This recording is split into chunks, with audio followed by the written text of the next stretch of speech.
Before we start this video, do like and subscribe to our channel and not miss on any updates. Hello my dear students, I hope all of you are doing well and preparing well for the upcoming November 23 examination.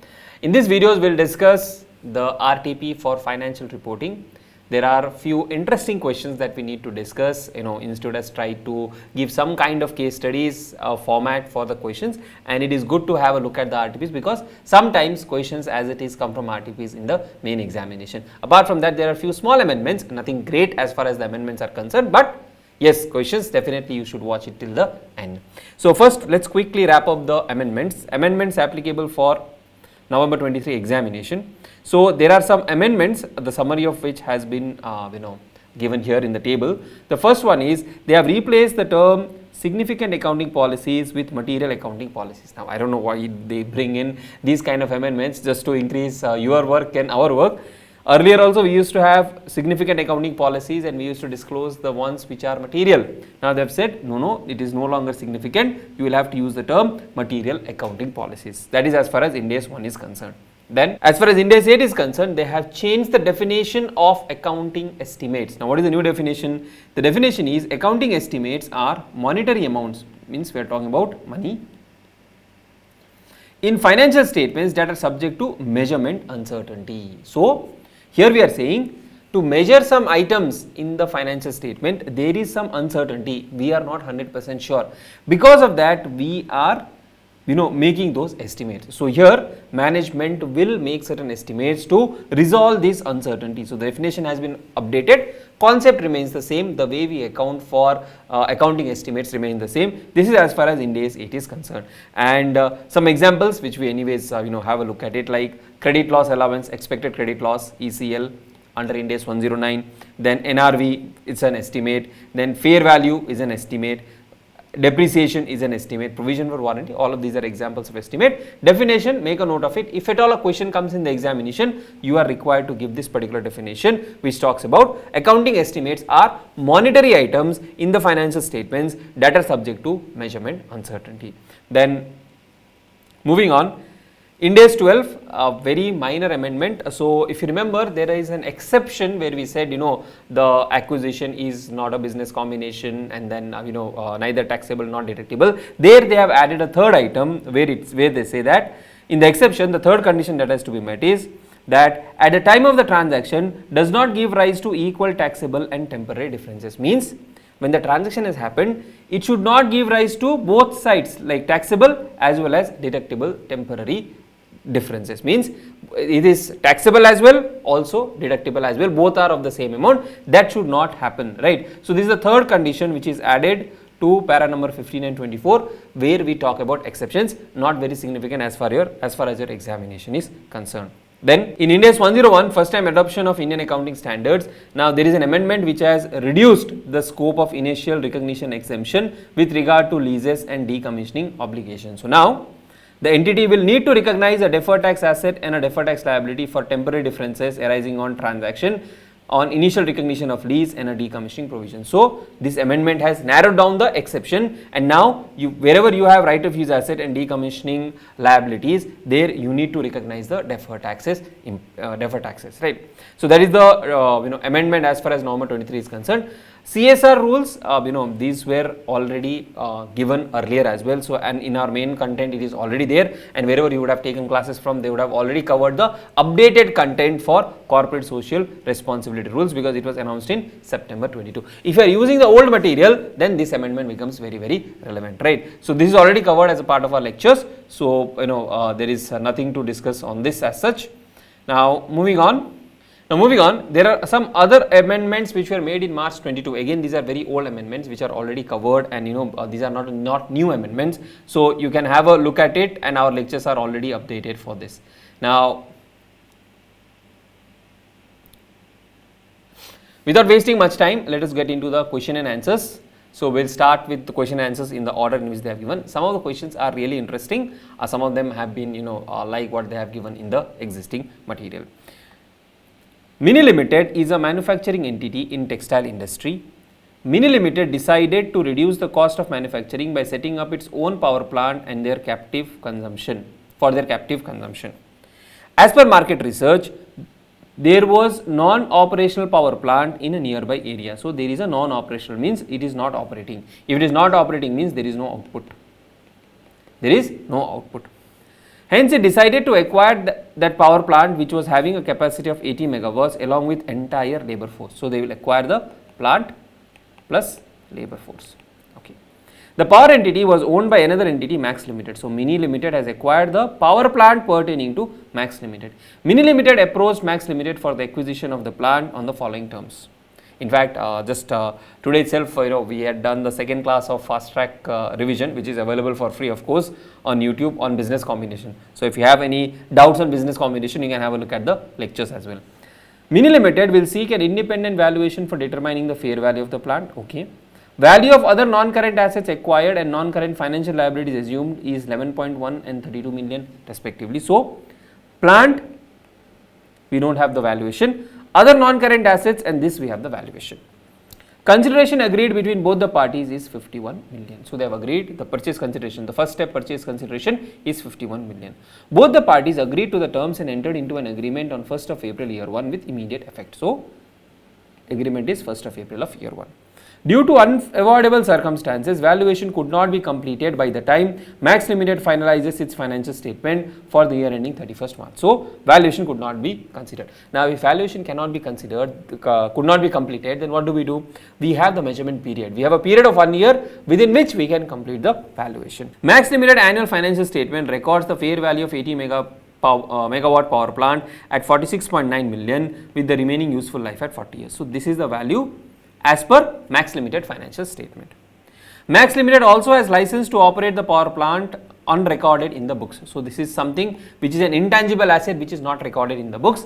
As on 31st March, it has fair value of 5 million. Now tell me whether this should be considered as a part of identifiable net assets. Absolutely yes. 6 months after the acquisition date, Mini Limited received the independent valuation which estimated the fair value of the plant at 54.9. Now on 1st of April, we do not have the proper final valuation. Subsequently, we have the final valuation. CFO of Mini Limited wants you to look upon the following aspects. Determine whether the transaction should be accounted as asset acquisition or business acquisition. Now, determine whether the transaction should be accounted for as an asset acquisition or business combination. Now, here, please remember, we are acquiring plant with labor force. If we had acquired only the plant, then there would only be inputs, there would not be any process. Now, always remember a business definition covers input, process, output. Even if we have input and process, we will call it to be a business combination or acquisition of business. So, it meets this criteria of acquisition of business. Then, calculate goodwill or bargain purchase due to the above acquisition. So, that we will have to follow the step-by-step purpose. Purchase consideration, then what do we have? Identifiable net assets. There is no minority interest. This to comparison, we will calculate the goodwill or bargain purchase, whatever it comes up. Then subsequently, when the fair value is updated, we will again update the calculation. Pass necessary journal entries in the books of Mini Limited and prepare the balance sheet on the date of acquisition. Very simple. Determine whether any adjustment is required in case of valuation received subsequent to acquisition. If yes, pass the journal entries. Now, please remember, subsequent update when we have to do that also we have to consider, because subsequently the entity has determined the final valuation and accordingly our calculation of goodwill or capital reserve will also undergo a change. Now, they have given the balance sheet of Mini Limited. All of these items have been given. Now, if you see, they have not given the balance sheet of Max Limited. Why they have not given? Because we have only acquired a particular part of their business. We have not acquired the full part of their business or the entire entity we have not acquired. We have acquired only one plant along with the labor force. Though it falls under the purview of Ind AS 103, though it falls within the purview of Ind AS 103, we do not need to combine the balance sheet. You just need to add those respective items in the respective places, right? So, with this understanding, let us have a look at the solution. Ind AS 103 defines business as an integrated set of activities and assets that is capable of being conducted and managed for the purpose of providing goods and services to the customers, generating investment income and other income. In the given scenario, acquisition of power plant with labor force will be considered as integrated set of activity, and also explain that we have acquired the input and the process. Though it is non-operational, though it doesn't have an output, it still meets the definition of business acquisition. So, who is the acquirer? Mini Equity Max Limited. Now, what is the purchase consideration? 51 million as given in the question. Fair value of the power plant 46.9. Now please remember, the fair value of the power plant 46.9, what we have considered is considered on this particular date. So why did we consider on that date? It is a provisional value. Subsequently we will update it. Okay. Fair value for the non-current assets given 11.1. Fair value of intangible asset, even if it is not recorded in the books of the equity, we will have to record it 5. Non-current liabilities given 32. So net assets, total asset minus liability, fair value 31. The purchase consideration is more than the net asset, and hence it results in goodwill. Now what is the initial journal entry? You will incorporate the PPE, debit PPE 46.9, debit other non-current assets 11.1, debit fair value, debit intangible asset 5, credit non-current liabilities 32, debit goodwill 20, and credit the purchase consideration. If it is cash paid, we will write cash, or if it is a liability, we will say liability. Here we have paid through cash. So to bank, the amount of purchase consideration paid, which is 51 million. Okay. Now, balance sheet on the date of acquisition. Simply put, what you need to do is, see, the change will happen in property, plant and equipment. Whatever is the existing property, plant and equipment, what is the existing property, plant and equipment? 2158. Now to this 2158, you will add the value of the property, plant and equipment that you have acquired. That is the power plant that you have acquired, you will add it, right? So 2158, the property, plant and equipment valuation as on 1st of April, add power plant acquired 46.9, that is one addition. Then other non-current assets that you have acquired, you will add it to the other non-current assets. Cash 110 minus what you have paid 51. Then non-current liabilities plus liabilities that you have assumed 32. Apart from this, remaining all are line by line addition. Please remember, there will not be any non-current asset, non-controlling interest, and you will have goodwill on acquisition. So goodwill on acquisition is 20, that you will show separately, right? So wherever there are changes, that only you need to change, and nothing more than that. Now subsequently, what the question said was, subsequently they have done the valuation, and the fair value is given to be 54.9 million. So what has happened? From 46.9 it has become 54.9, means increase by how much? 46 to 54, that is 4 plus 4, 8 is the increase in value. Now when you increase the value of an asset, you have to reduce something else. What will you reduce in this case? We will reduce the value of goodwill. So whatever is the number, we will reduce to that extent of valuation of goodwill. And also remember, we would have charged depreciation, that will also have an impact in the financial statement. So let us see how do we present that.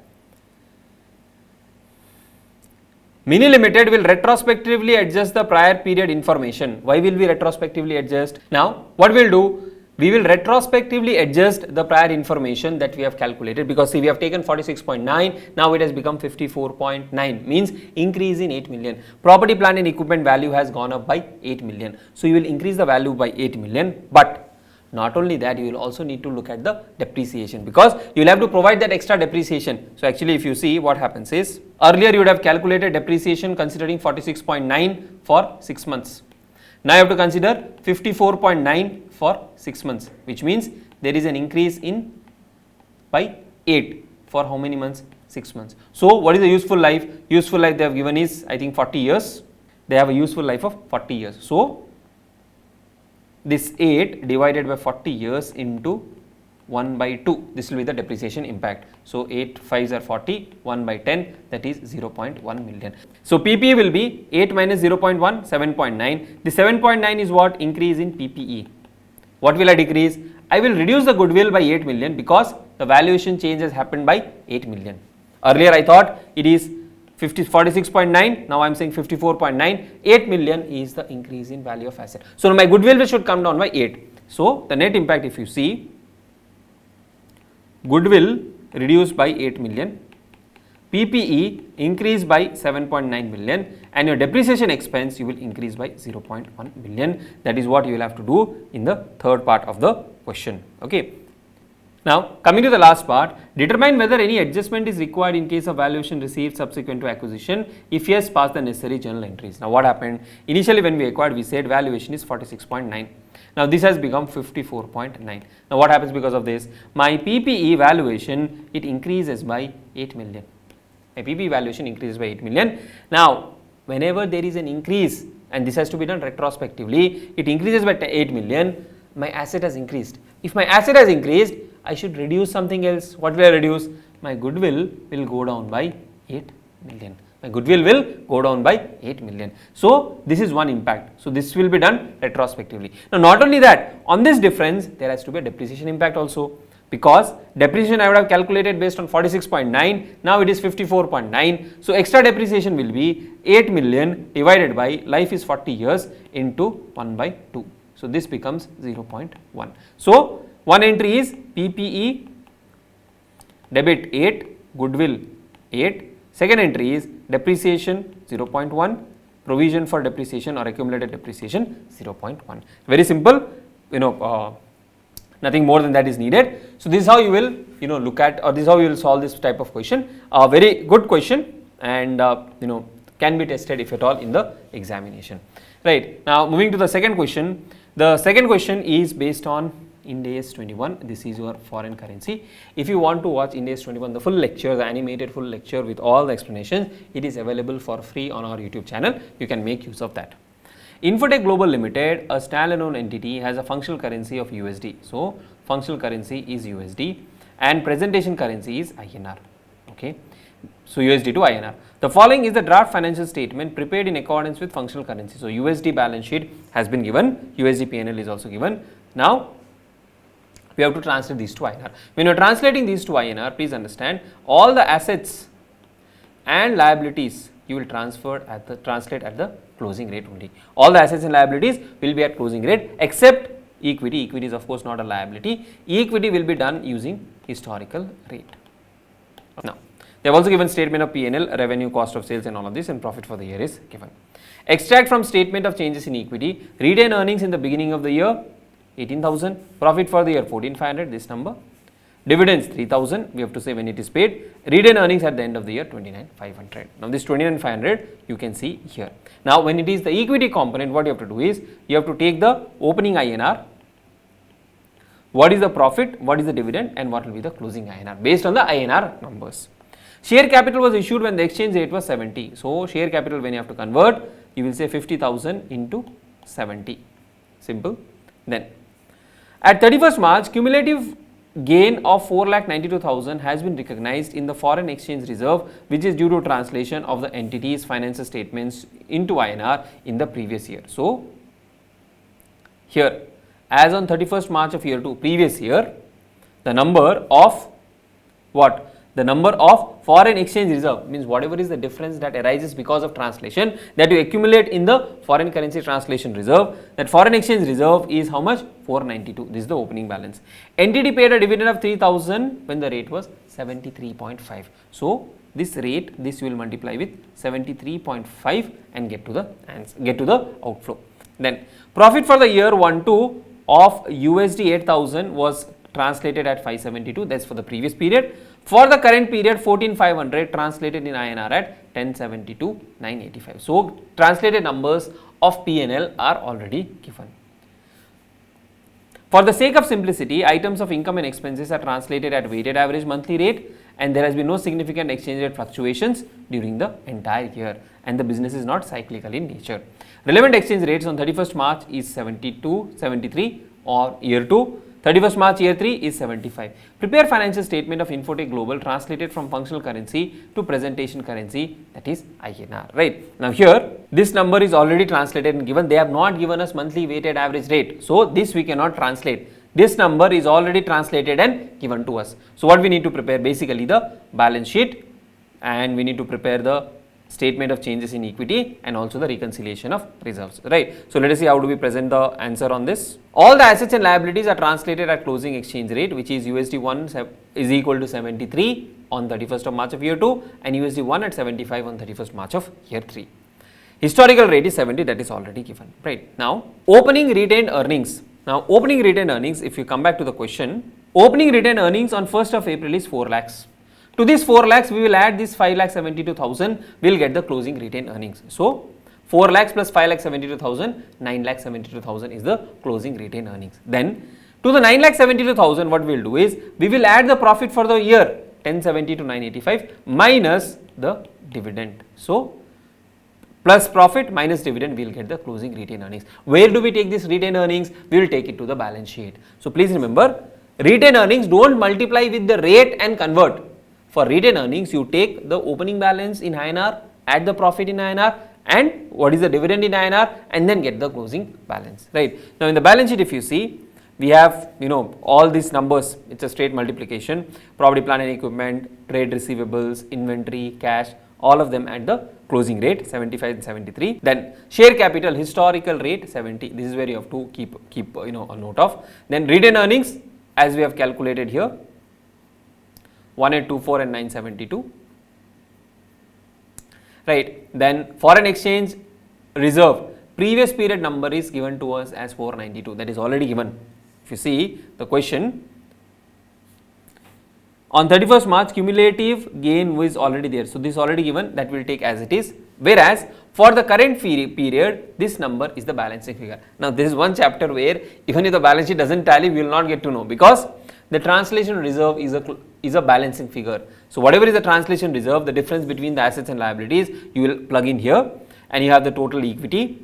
Then trade payables, loan, we convert them, then you get total liabilities and equity. Once you plot all of the items, this number is the balancing figure. This number is the balancing figure in your entire financial statement. Now, 492 was the opening balance, 638 is the closing balance that you will present in the statement of changes in equity. Very, very simple question. Just you need to apply the fundamental concept and solve the question. Let us move on to the next one. Entity A owns all the share capital of Entity B and controls Entity B.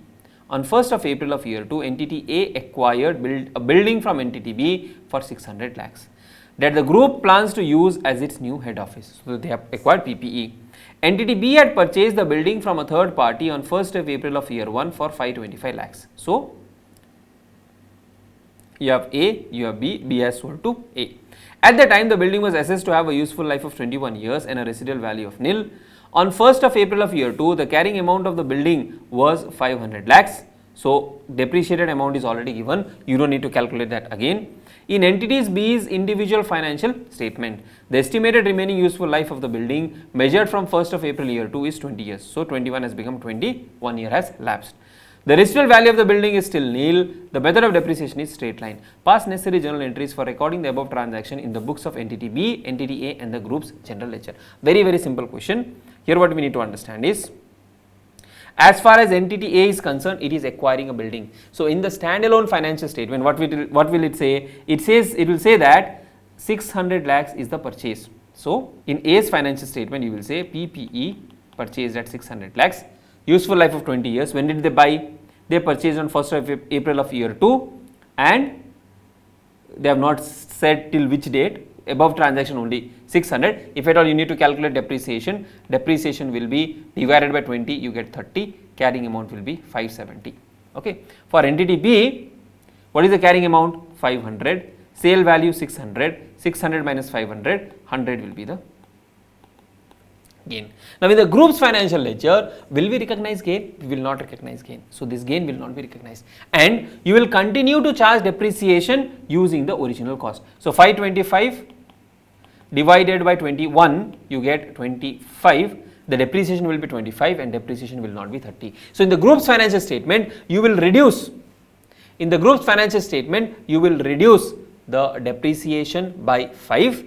You will reduce the carrying amount here is 570 if at all you have charged depreciation, or 600 you will make it 500. So, you will show it at the carrying amount of B only. You will not show, because it is an intra-group transaction. Within the group, they have just sold from A to B, A has purchased from B. Within the group, you will not recognize the value changes. So, whatever is the original cost will be continued to be shown as the cost of PPE. Depreciation will also be based on the original cost only.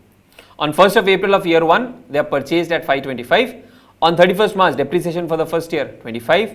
On 1st of April of year 2, 600 is the amount received, 500 is the carrying amount and 100 is the gain part. Okay. So, they have asked actually 1st of April of year 1 and 31st of year 1 2 entries itself. For A, 1st of April year 2, 600, depreciation 30, 30. That is what we had calculated, right? Here we had calculated this depreciation of 30.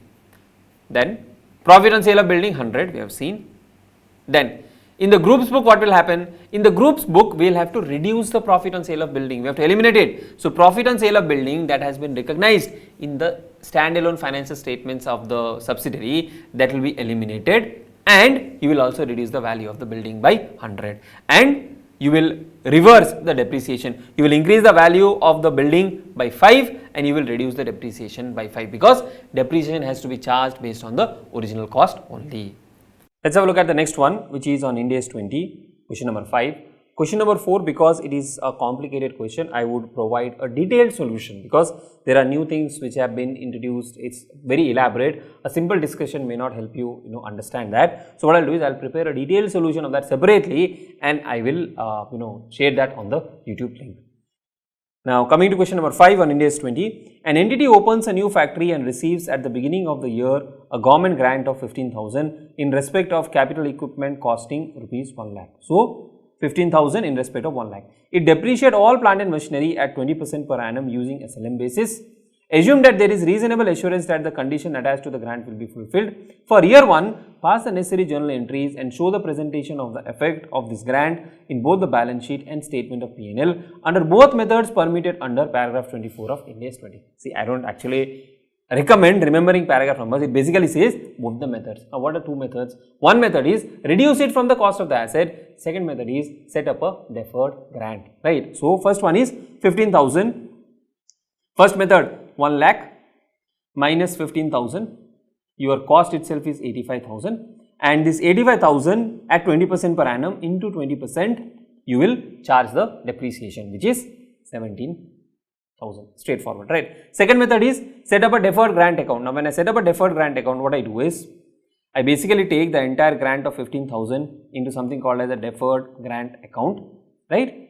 And from this 15,000, periodically, systematically, on a straight line basis, I will transfer to the income statement. Depreciation will be charged on 1 lakh only. Now, 15,000, how do I do it? Here we are saying 20% per annum.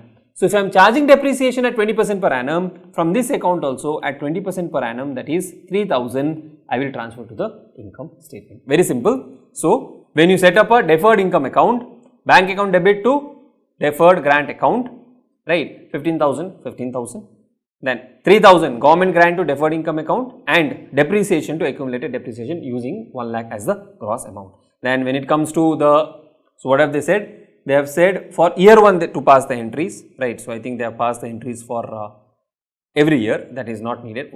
Now, in the first method, what do? We set up a deferred government grant account. So bank account to deferred government grant 15,000, then you transfer 3,000 government deferred grant account or deferred government grant income account, whatever the nomenclature you use, to the P&L. Directly you can transfer it. What they have done is they have passed one more entry. You can directly pass it or say that to government grant income account or P&L head. That should be sufficient. Then depreciation 20,000. How 20,000? 1 lakh into 20% to accumulated depreciation, and that depreciation should be transferred to P&L. Now, how will we present it? In the income statement, government grant 3,000, expenses depreciation 20,000. Net effect need not be calculated. Okay. Now, coming to balance sheet presentation, plant and machinery will be shown at the gross value of 1 lakh, accumulated depreciation 20,000, net amount 80,000, and government grant, you have split that between the current liabilities and non-current liabilities. Current liabilities which will be utilized in the next period, that is next 12 months, which is 3,000, and the balance 9,000 non-current. See, totally we received 15,000 of grant. Out of this 15,000, 3,000 is transferred to P&L. We are left with 12,000 of grant. This is the liability. Out of this 12,000, 3,000 is current and your 9,000 is non-current. Okay. Now, in the second method, directly you reduce the government grant that you have received from the plant and machinery. So, you will reduce that from plant and machinery. 1 lakh minus 15,000, 85,000 becomes the cost of plant and machinery, and 85,000 into 20% is the depreciation 17,000. That depreciation you transfer to P&L. In the P&L statement, you will have only depreciation expense 17,000. In the balance sheet, plant and machinery, the cost 85,000 minus depreciation 17,000, carrying amount is 68,000. No deferred grant account as a liability, right? Simple and straightforward. Generally, don't expect such kind of direct questions in the examination. Right, now moving on. In days 8. In its financial statement for the year ended 31st March of year 2, Y Limited reported 73,500 revenue, 53,500 cost of sales, 6,000 income tax expense, 20,000 retained earnings at 1st of April and 34,000 retained earnings on 31st of March. In year 2, year 3, so this is year 2, subsequent period, after the financial statements were approved for issued, means after the financial statements have been issued or approved for issued, which means the event is no longer an adjusting event. They discovered that some products sold in year 1, year 2 were incorrectly included in inventories on 31st March of year 2 at their cost of 6,500. Now this is an error. Here we are not talking about adjusting or non-adjusting event. This is an error. What is the error? We have included the inventory. We have included some sold items in inventory, means inventory has been overstated. In year 2, year 3, Y Limited changed its accounting policy for the measurement of investment in associate after initial recognition from cost model to fair value model as per Ind AS 109. So, Ind AS 8 plus 109 combined.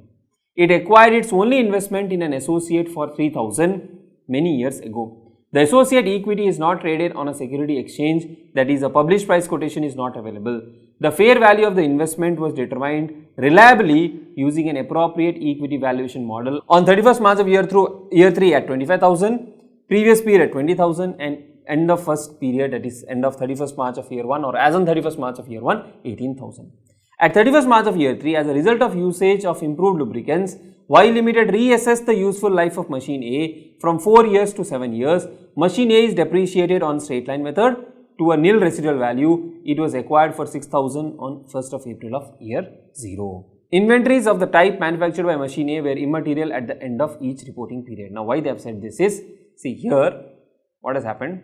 They have revised the machine A's life. Now, when you revise the machine A's life, the depreciation of that machine will have an impact on the inventory valuation. But here what they are saying is inventory is immaterial. So, basically what they are saying is, don't consider that change of depreciation will have an impact on the inventory, right?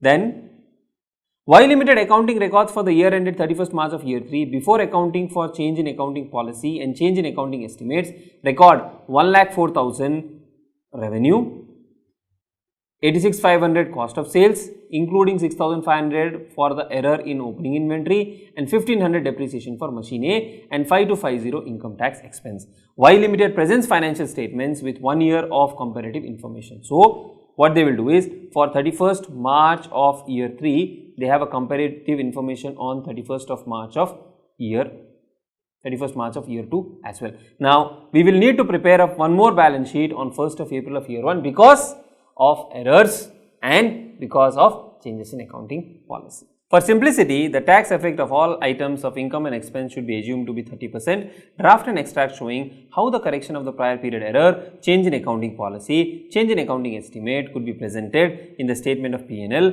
statement of changes in equity and disclosed in the notes of Y Limited for the year ended 31st March of year 3. Right. Very long questions. Sometimes they may give this kind of lengthy questions in the examination. You have to patiently understand each aspect and give an appropriate response. So, now let us look at each of the items. First, in year 2, year 3, after 2001-2 financial statements were approved for issue, Y Limited discovered that some products sold in year 1, year 2 were incorrectly included in inventories at 31st March of year 2 at their cost of 6,500. Now, what is the impact of this? Let us see. On 31st March of year 2 financial statements, your COGS is lower by 6,500. Why is it lower? It is lower because you have increased the value of inventory, right? And this, while correcting, what they have done is, here if you see, they have included this in cost of sales in 31st March of year 3.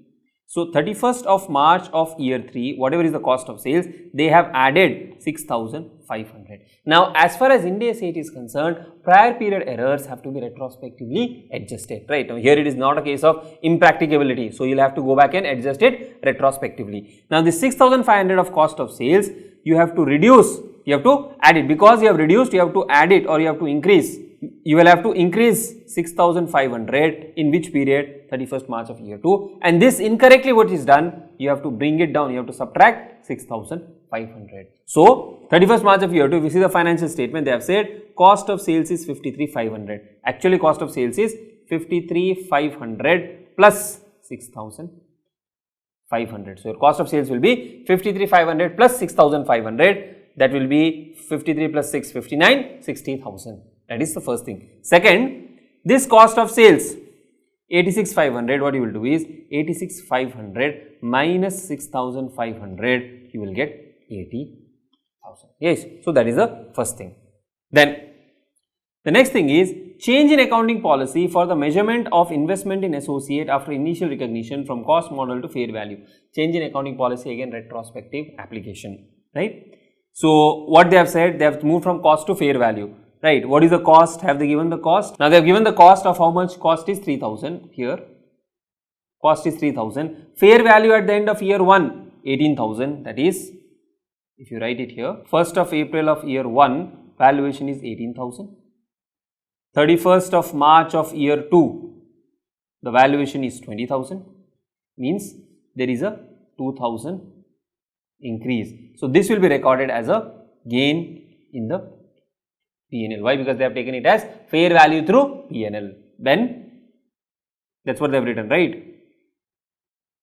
Fair value model as per Ind AS 109, that has to be fair value through P&L because you do not have fair value through other comprehensive income option for investment in associates. That is the second thing. So this 2,000 will be gain in P&L for 31st March of year 2, and for 31st March of year 3, what is the gain in P&L? It has become, it is 25,000 from 20,000, so 5,000 is gain in P&L. So 2,000 here, 2,000 here and 5,000 here, which is the gain in P&L. Third, as a result of improved lubricants, Y Limited reassessed the useful life of machine from 4 years to 7 years. Machine is depreciated on SLM basis to nil residual value. It was acquired at 6,000 on 1st of April of year 0. Now this is a change in accounting estimate. First one was an error, second one is a change in policy, third one is an estimate. Change in estimates are accounted for prospectively. When did they change? At 31st March of year 3. Means in the current financial year, they have reassessed the estimated useful life. Now, from year 0, that is for the year ending 31st March of year 1, year 2, 2 years has been completed, right? 31st March of year 1 and 31st of March of year 2. How many years have we used the machine so far? At the beginning of the year, 2 years. What was the cost? 6,000. So 6,000 divided by useful life is 4 years. Earlier it was 4 years. Now it will be 7 years into 2. So the depreciation charged was 3,000. Depreciation charge was 3,000. So opening balance on 1st of April of year 2 is how much? 3,000. Now on this 3,000, we will charge depreciation for remaining how many years? 5 years, because it says 7 years, which means 5 years are left. So 3,000 divided by 5, the depreciation will be 600. Now tell me one thing, is this an increase in depreciation or is this a reduction in depreciation? This is a reduction in depreciation. Reduction in depreciation means your cost of sales will also go down. Now they have given for the current period cost of sales to be 80,000. Cost of sales to be 80,000. From here you have to further, we have considered 86,500 minus 6,500. 86,500 is the total cost. From that 6,500 is an error, we have corrected. Now we have 80,000. Depreciation charged is 1,500. Whereas, how much should the depreciation be now? 600. We have to reduce from 1,500 to 600, means 900 extra depreciation was charged. So, 80,000 minus 900 when you do, you get 79,100, which is the revised cost of sales after making the adjustments, right? So, these are the adjustments as far as the cost of sales are concerned. So, let us see how do we present the P&L, the first part of it that we have completed. Revenue given as it is 1,04,000 and 73,500. Cost of sales. Now current period cost of sales as we calculated 86,500 minus 6,500 minus 900, we get 79,100. So 79,100 is the cost of sales. Previous period cost of sales we calculated to be 60,000. So 60,000 is what is being considered here. So you get the gross profit. Then after that, other income of 5,000 and 2,000 here. This comes from what? This comes from your change in accounting policy. Now, we have profit before tax of 29,900 and 15,500. Now, what is the next thing to be done? Taxation impact. Now, if you look back at the question says that for simplicity purpose, the tax effect of all items should be assumed to be 30% of the gross amount. So, they have not said us, defer tax, this tax, that tax breakup, 30% is the taxation impact, right? Now, how much tax did we report initially? Initially, we have reported 6,000 of tax. 6,000 of tax. Now, what are the changes that has happened? One change is our 6,500 of your error. Because of this error, my profit will go up or come down. My profit in the previous period, that is this particular period which is reported 31st March of year 2, for 31st March of year 2, my profit will go down. Then I have a gain. We have calculated a gain of how much? 2,000. So, gain of 2,000, this will increase my income. So, net is minus 4,500. What is the impact? 30% is the impact. So, 4,500 into 30% is 1350. So, my tax should go down by 1350. How much did we report? 6,000 minus 1350 is 4,650. 4,650 is the impact of income, net income tax that needs to be reported. Now, for the current period, 5250 is the income tax expense. 5250 is the income tax expense. Now, what are the changes that has happened? 6,500 increase in profit because of correction of error, because we had incorrectly taken 6,500 in the current period. Then 900 depreciation impact, improve or increase in profit. Then fair valuation changes 5,000. So, 6 plus 5, 11, 12,400 of this 30% impact. So, 12,400 into 30%, when we do, we get 3720 plus 5250, when we do, we get 8970. So, 8970 is the taxation impact. 5250 plus 3720, 8970 is the taxation impact. Slightly comprehensive and a very good question for practice purpose, right? Now, that is as far as the P&L is concerned. Moving on to statement of changes in equity, they want us to, present the restated changes, statement of changes in equity. Now, how do we do that? Now, here, if you see what is the opening balance, they have given the opening balance in retained earnings as 20,000 as on 1st of April of year 1 and 34,000 on 31st March of year 2. So, previously we have reported these numbers. Now, this has to be restated. Why restated? Because there is a change in accounting policy. Because of accounting policy, whatever was there on 1st of April of year 1, it has changed. What has changed? Here if you see, on 1st of April of year 1, the value of investment is 18,000. This against a cost of 3,000, there is a gain of 15,000. This gain has an impact of tax at 30%, which is 4,500. So, the net gain is 10,500. So, whatever is my opening retained earning balance as on 1st of April of year 1, that will increase by 10,500 because of accounting policy change. That is the first thing. Second, as on 31st of March of year 2, as on 31st of March of year 2, the balance is 34,000. Here also, because of change in accounting policy, how much will my retained earnings increase? My retained earnings will increase by 3,000 is the cost and 20,000 is the valuation. So, 17,000 is the gain. On this, tax impact is 5,100. So, it will increase by 17,000 minus 5,100, 11,900. 11,900. So, whatever is the retained earnings, opening balance 20,000, that is as on 1st of April of year 1, we will add the cumulative impact as on 1st of April of year 1, that is 10,500. Subsequently, in the second year, 34,000, what is the impact of change in accounting policy? 11,900, right? That is what we will add. Second, prior period errors also have to be retrospectively corrected. Now, if you see, the prior period pertains to 31st March of year 2 balance sheet. Right. Now, 31st March of year 2 means in this opening balance, we have to adjust it. Now, what is the impact? Impact is 6,500 into 30% if you reduce, 6,500 into 70% if we do, we get 4,550. 4550. So if I do 70%, I get 4550. So why 70%? 6500 is the gross impact, 70% is the net impact. So if I reduce the 70%, I get 4550. So 4550 is what I will adjust here. Sir, will we not adjust in year 3, year 4? No, because in year 3, year 4, we have already corrected in the same period, right? So that is the first thing. Then profit for the year 2930 and 10850.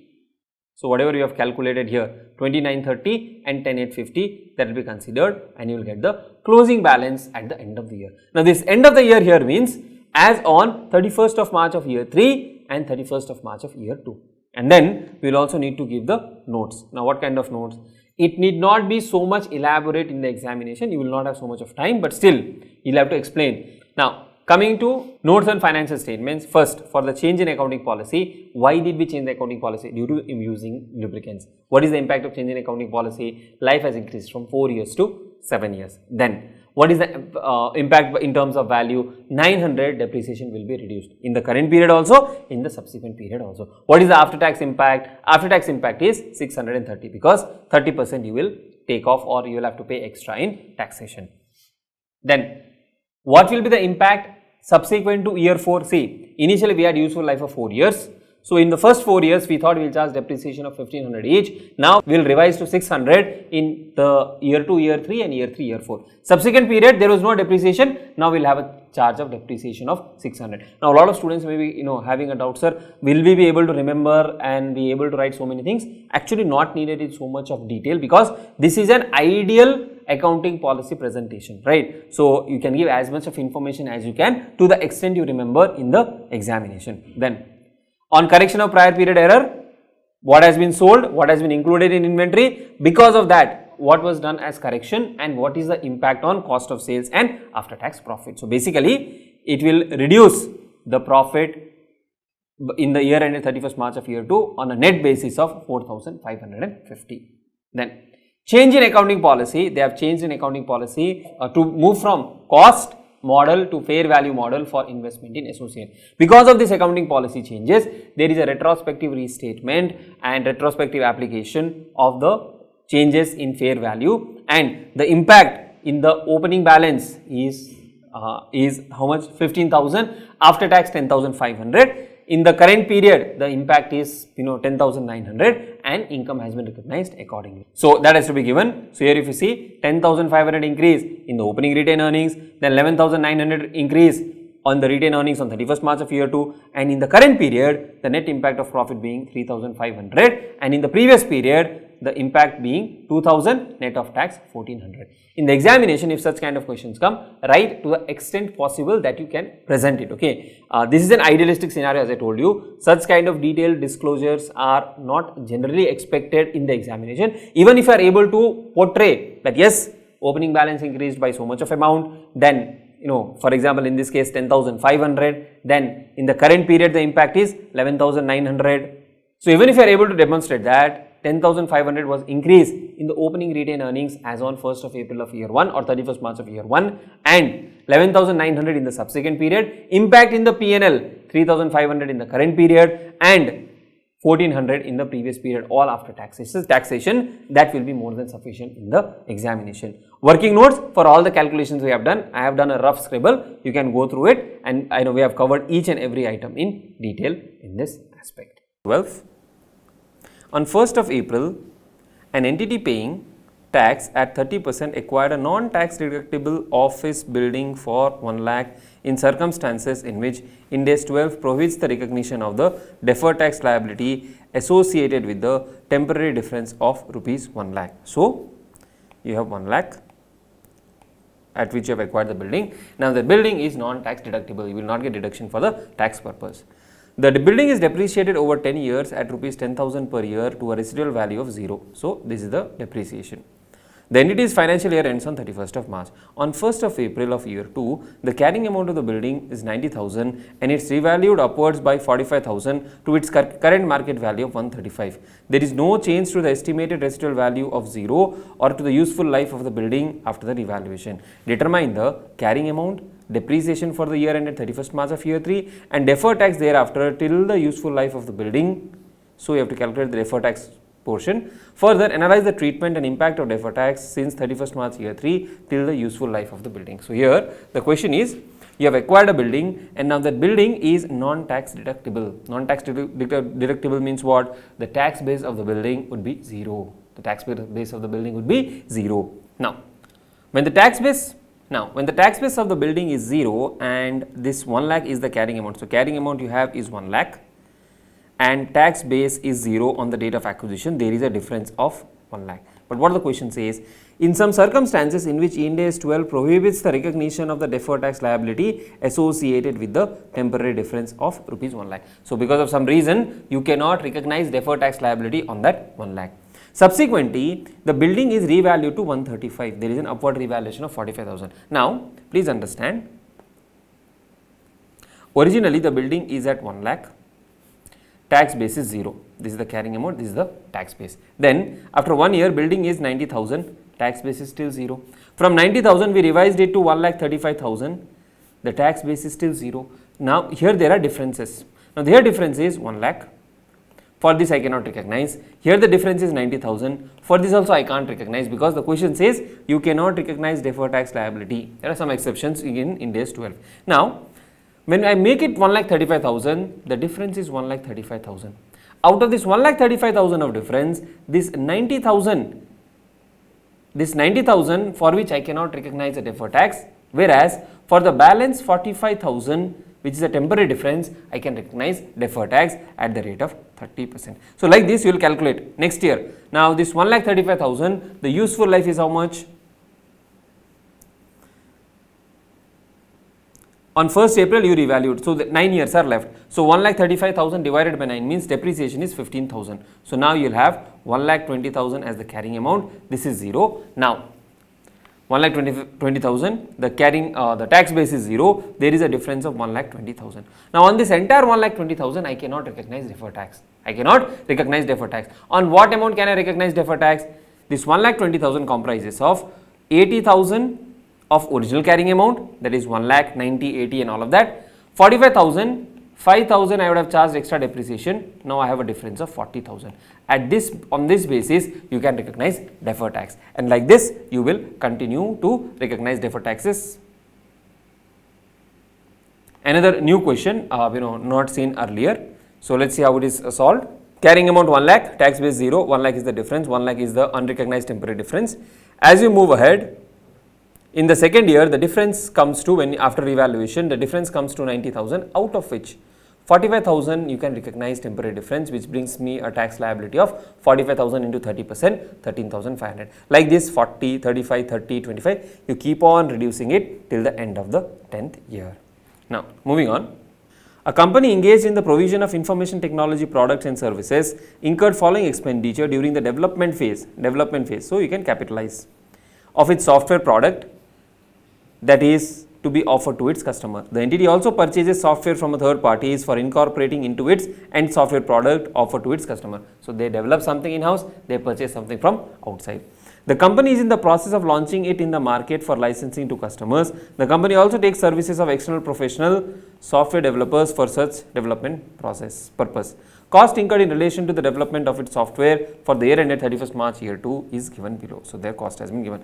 Purchase price of imported software, employment cost, note number 1, it says software was developed in 9 months ended 31st December of year 1 and was capable of operating in the manner intended by the entity. It was brought into use on 31st March of year 2. Now, please remember, you will capitalize till 31st December of year 1 and from this date only you will start charging amortization. The employment costs are for the period of 12 months. So, this employment cost is for 12 months, from this you will take only 9 months, that is 900. The employees were engaged in developing the software and related activities. Then testing cost 1800, other cost directly related to customization. Other costs directly related to development include an abnormal cost of 50,000 in respect of repairing the damage which resulted from a security breach. Abnormal losses will not consider. So, from this you will remove 50. Professional fees paid to external software developers, cost of training provided to staff to operate the asset, cost of advertising, administrative and general overheads. Now, this we have seen multiple times these type of questions. What is to be included, what is not to be included, and we need to calculate the software development cost and you have to give the reason for each element, right. Now, first The purchase price of software we will include because that is the material which is used in the generation of the intangible asset. Employment cost we will consider only 900 for the period for which employees have worked, we will not consider the entire 1200. Then testing cost 1800, the cost of testing is a directly attributable cost and we will include, it is a simple straightforward thing. Other cost out of 450 we will take only 400 because 50 is abnormal, we will exclude that. Professional fees paid for bringing the software to its working condition, definitely we will include it because that is again used in relation of that particular intangible asset. Cost of training provided to staff. Now expenditure on staff training for operating that asset cannot be capitalized because that does not add value to that particular asset. See, I create a software, now for that software I am training the employees and this training will continue to go on for again and again. Every time a new batch of employees come, I will train those employees. So should I capitalize that? I cannot capitalize that. Why? Because it is not necessary to bring the software in the condition or location as intended by the management. Training is to operate the software. For creation of software, training is not needed. Then cost of advertising, of course you will not include, and administrative and general overhead 825 you will not include, right, because they are not included or they are not considered to be a part of the cost of your intangible asset. Now Ind AS 109, on 1st April a bank provides an entity with a 4-year loan of 5,000 on normal market terms, including charging interest at a fixed rate of 8%. So 5,000 of loan, 8% of interest. Interest is payable at the end of each year. So 5,000 into 8%, 400 you will pay at the end of each year. The figure of 8% is the market rate for similar 4-year fixed interest loan with interest paid annually in arrears.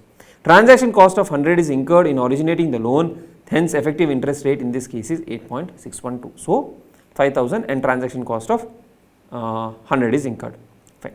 In year 1, year 2, the entity experienced financial difficulties and on 31st March of year 2, so when did we take 1st of April? On 31st March of year 2, the bank agreed to modify the terms of the loan. Under the new terms, the interest payment in year 2, year 3 and year 4, year 5 will be reduced from 8% to 5%. So they are taken a 4-year loan. Okay. The entity paid the bank a fee of 50 for paperwork relating to the modification.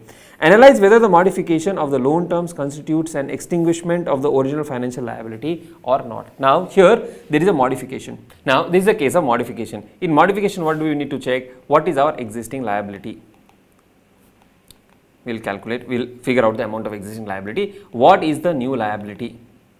And what is the difference? Based on the difference, by applying the 10% threshold, we will decide whether there is a substantial modification or not. If there is a substantial modification, we will say existing liability is extinguished and we have a new liability in place. That is, the existing liability has been replaced by a new liability. Whereas in other cases, we will say it is not a new liability, it is actually a modification. Now here if you see, the loan amount that has been taken 5,000. I will actually use an Excel to calculate that. Now in this case, if you see, the loan is taken on 1st of April. So from 1st of April, so year 1, year 2, then you have year 2, year 3, then you will have year 3, year 4, and then you will have year 4, year 5. Okay. Now what is the opening balance? It says 5,000 of loan and 100 of processing charges. So the net amount is 4,900. Interest at what rate? Interest at the rate of 8.612%. 0.612%. So 4,900 into 8.612%. If you do, you get 421.988. And how much did we pay? 400 we paid. So closing balance is opening plus interest minus paid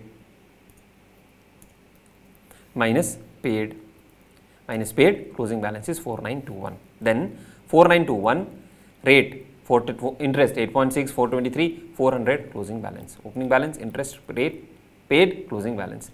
Opening balance, interest paid, closing balance 4998. So actually you pay 5,400 and the closing balance becomes 0. Right? This is the original schedule. Now when did the modification happen? The modification happened on 31st of March of year 2. So on 31st of March of year 2, that is this period 4921, when the balance is 4921, that is when the modification happened. Now how many interest payments are left? It says that interest payment under the new terms for year 2, 3 to year 4, 5. So remaining 3 years of term, the interest rate will be 5%. So what is the revised cash flow? Revised cash flow for year 3, year 4 will be 250. It says 5%, yeah, 5%, 250 and 5250, right? And the entity paid bank a fee of 50 rupees related to paperwork modification. So they are paid 50 for paperwork related to modification. Now, when did we pay the modification? We paid today. So on 31st of March of year 2, we paid 50 of modification. So what is the present value? Present value here is 1 factor, present value factor I should say. Then here it is 1 divided by 1.8612, 1.08612. Then this divided by 1.08612.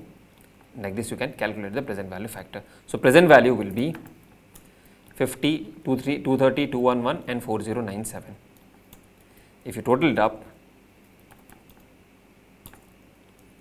we get 4589.67.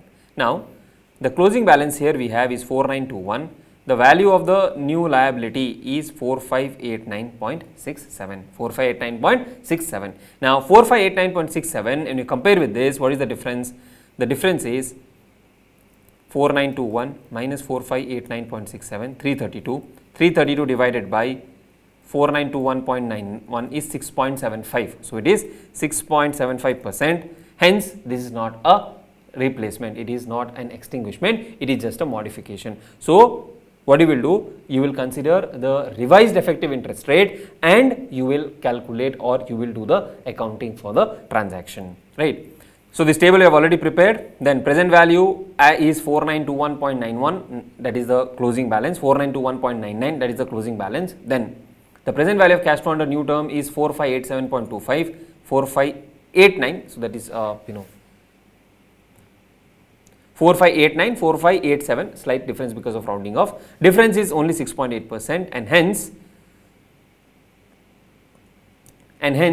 since the difference between the discounted present value of cash flows under the new terms, including fees paid net of any fees received and discounted using the original effective interest rate, is less than 10% of the present value of remaining cash flows, this modification should not be considered a substantial modification of the terms. Hence, it should not be accounted as an extinguishment of the original financial liability. Very, very simple.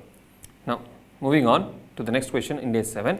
One of the subsidiaries of Buildwell submitted to Central Finance its summarized statement of P&L and balance sheet. Summarized P&L for the year: sales, cash cost of sales, depreciation, salaries, operating expense provision, non-recurring income, profit on sale of equipment, retained earnings and profit brought forward, dividends declared and paid during the year, P&L balance as on 31st of March. Balance sheet has been given. Okay. Now, original cost of equipment sold during the year is 720. Prepare a statement of cash flows for the year ended 31st March of year 3. Very, very simple. You just need to start from what is the P&L. So the profit for the year is how much? 840. This is the profit for the year. From there you should start. This is not the profit for the year.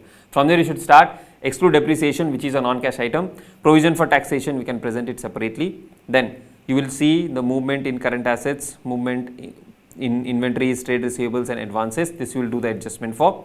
Then share capital, there is a movement. So the thing is, this is year 2 and this is year 3. Okay.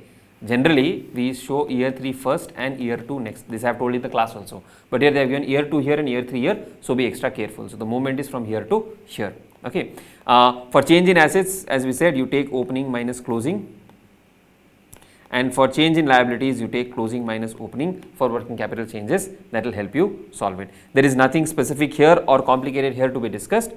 And you can see net profit before taxes and extraordinary items. Actually, there is nothing called extraordinary item that you present in the statement as a statement of cash flows as per Ind AS, but nonetheless. So now here if you see, if you start from profit 840 minus 120, you will get 720. Why minus 120? Because this is pertaining to investment activities. Then you have 880, you will add this 880, you get 16 lakhs, right? So same thing. 16 lakhs what you can see here, 16 lakhs. Then depreciation you add back, operating profit before working capital changes. Then you have increase in inventories, trade receivables, changes in advances, trade payables, decrease in trade payables, any other outstanding expenses. All of this is from the P&L and the balance sheet. All of this is from the balance sheet. Then taxes paid. Now for taxes paid, here you can see income tax payable 132 and 120. Then when it comes to income tax, opening balance is 120, 123. Then for the period, expense, for the period expense is 880. Closing balance is 132, 123. So this is credit side, this is the debit side. If you do 880 plus 120 minus 132, you get 868. So 868 is the taxes paid. So 868 is the taxes paid, simple to derive. Then purchase of land. So if you come back to the balance sheet, you would see movement in land. So 480 became 960, there is a purchase. Building also there is a change. For buildings, you will have to prepare again the building account. You can prepare the building account using the gross amount. From that, whatever has been sold, you transfer it to asset for disposal account, and whatever is the balancing figure is the addition to the building. So very simple, nothing complicated here. So let's move to the next one on Ind AS 105. Company X has identified one of its division disposal group to be sold to a prospective buyer, and the board has approved the plan to sell the division on 30th of September. The sale is expected to complete after 1 year, but it is still qualifies to be held for sale under Appendix B of Ind AS 105. Cost to sell the division is estimated to be 10 crores to be incurred in March year 3. The fair value of the division is 400 crores on 30th of September of year 1 and 31st March of year 2. So fair value is 400 crores. Carrying value is 500 crores. So we have to take it below lower of fair value less cost to sell and the carrying amount. How will such a division disposal group be measured under Ind AS 105 on the following reporting dates? On 30th September of year 1 and on 31st March of year 2. Consider the discounting factor at 10%, 0.909, and for 1.5 years to be 0.867. Now, here very simple, you will show it lower of carrying amount and fair value less cost to sell. Fair value is also given. Cost to sell, how much is the cost to sell? Cost to sell is 10 crores. Now, whenever the cost to sell is beyond 1 year, we have to discount it. So, when you value on 30th of September, we need discounting factor of 1.5 years because we are selling it after 1.5 years. Here, we will need discounting factor for 1 year because we are selling it after 1 year. So, 31st March to 31st March of next year is within 1 year. Here, the question says that it is anticipated to be sold in by March year 3. Okay, so that is what is happening. So you can still say it is beyond 1 year, and because it is beyond 1 year, you will consider the discounting factor. Another assumption is if you sell within 1 year, then you can do it without discounting factor as well. So cost to sell is 10 crores into 0.867 here, so it will be 8.67. and here it will be 9.09. So from this fair value, you will reduce this, and that will be the carrying amount of the non-current asset which is held for sale. So on 30th of September, 400 minus 8.67, you have 391.33, and fair value 400 minus 9.09, it will be 390.01, right. Now what is about the increase? That increase is nothing but the finance cost, finance component that will be recognized in P&L. Very simple question. Ind AS 2, A Limited began its operation in year 1 to, it incurred the following expenditure on purchasing raw materials. Purchase price 30,000, import duty and other non-refundable purchase taxes 8,000, so this will be added because it is non-refundable. Refundable purchase taxes you will not consider. Freight cost for bringing the goods from supplier to factory store 3,000 you will include. Then cost of unloading the materials into the storeroom of raw materials 20, yes, included. Packaging 2,000. Now this packaging is for what? Packaging is towards raw material. So raw material packaging, we will include it in the cost of inventory. Then on 31st March of year 2, A Limited received 530 of volume rebate from a supplier for purchasing more than 15,000 from the supplier during the year. Now this is related to purchases. This discount will be removed or reduced from the cost of inventory. Sir, is this not a cash discount? This is not a cash discount. This is discount based on purchases, and hence this will be reduced. Following costs were incurred in the production run: salary of machine workers included, factory supervisor included, depreciation included, consumables used in production process included, depreciation of vehicle used to transport the goods So the vehicle which is transporting the goods, this cost will be included. Factory electricity uses included, rental included of factory, depreciation of entities vehicle used by the factory supervisor. Now whatever factory supervisor, whatever we are paying to the factory supervisor, that also will be included. Then A Limited incur the following administrative expenses. Depreciation of administrative building you will not include unless they have given some other information. Depreciation and maintenance of vehicle used by administrative staff and salaries of the administrative personnel, all of this you do not include. Of the administrative expenses, 20% is attributable to administering the factory. Okay, so out of these three costs, 20% is attributable to administering or running the factory. So 20% of this cost will be included. Remaining expenses are attributable in equal proportion to sales and other non-production expenses. In year 1 to A Limited incur the following selling expense. Advertising cost you will not include. Depreciation and maintenance of vehicles used by sales staff not included. Salaries of the administrative personnel not included. Past journal entries to record the cost of inventory in the books of A Limited. So surprisingly they are asking journal entries. This you would learn as a part of costing, and also when we do accounting standard and Ind AS also.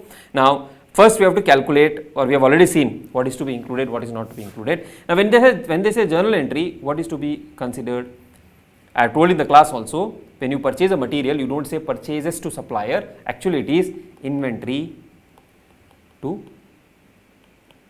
supplier. Now here if you have already paid the amount, so what you will say, inventory debit, the total of all of this amount to supplier or to cash. Then all this cost which have been incurred, this will also be debited to inventory and credited to either cash or the respective expense head. For example, if you say depreciation 400, that you will credit to depreciation, because let us say depreciation expense is 1000, you will say debit depreciation 1000 and accumulated depreciation 1000. Now what you will do, from this you will say debit inventory 400, credit depreciation 400, right? So like that you will pass the entries. Let us see the solution. Inventory to cash or bank we have paid. Then inventory 11240 to cost of direct labor, to property plant and equipment 600. Now you can you actually do not credit to property plant and equipment. What you will do is you will credit it to depreciation account, or accumulated you will credit it to depreciation account, or other way what you can do is debit depreciation expense 600, debit inventory 400, credit accumulated depreciation 1000. This can be done. Still you can credit to property plant and equipment if you are following the net basis, right? Then raw material delivery vehicle, that you will add, cost of electricity you will add, then depreciation on factory supervisor, then factory management salary, factory rental, then administrative salaries attributable to the factory as given in the question. So the question has mentioned that salaries of the personnel is 3050, of that 20% is attributable, so that you will credit to cash or bank, or you can say salary payable, or you can credit to salary also. If the salary account has taken the full hit of 3050, 610 can be credited to that account.